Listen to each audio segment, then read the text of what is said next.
years ago. It was a chance meeting in Ypres, under the Mannergate, and then in the Flanders Youth Museum. I didn't know anything about India, I didn't know anything about Sikhs, nor their involvement in the First World War. And what you actually see is that through an individual friendship, over a mutual subject and a mutual interest, something bigger has grown.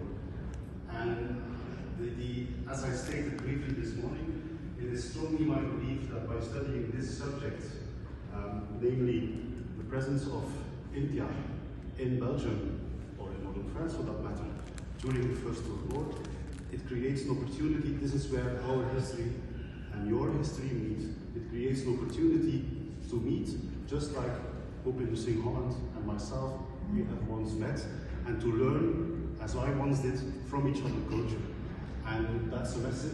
That's really, it's one of the purposes of what I'm doing in my daily life. So I'm very thankful for this honor bestowed on me, Mr. Ambassador. Thank you. Recognition. What I didn't mention when I quoted the royal decree is the date. But of course there has been the pandemic, and there has been, of course, less opportunities to have you here. So I think it's right to say, and I think I should recognize Ambassador Jan Lux, one of my predecessors, in taking the initiative of proposing you for this award or for this title.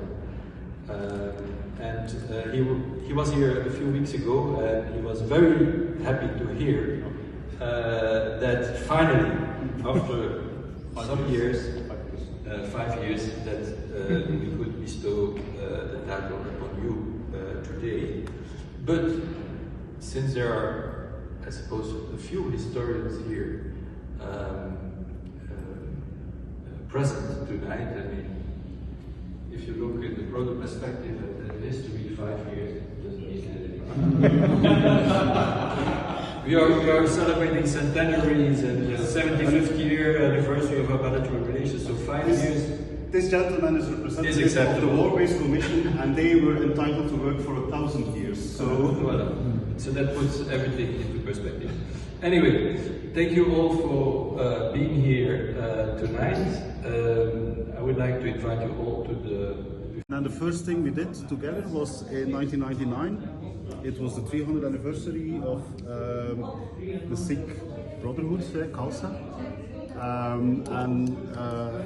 Bhupinder Singh then organized their Vaisakhi in Ypres.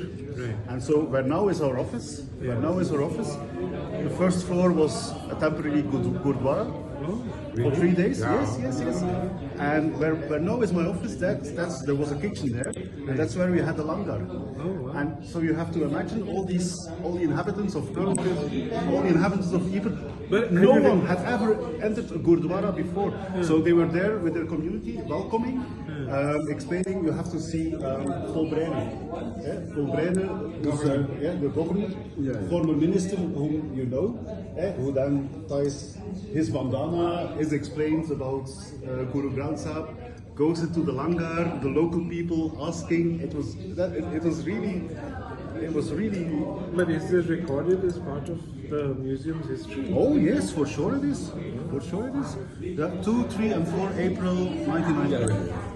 Fantastic. Yeah. And there was a big exhibition also. And there was an exhibition. 2 weeks. Yes.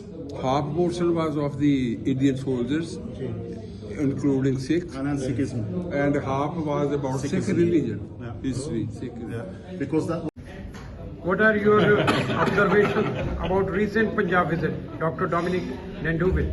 Dr. China, I'm still digesting the enormous amount of impressions I got from the glowing magic of entering Harmandir Sahib precincts in the evening, to seeing the wonderful congregation at Khalsa College, and as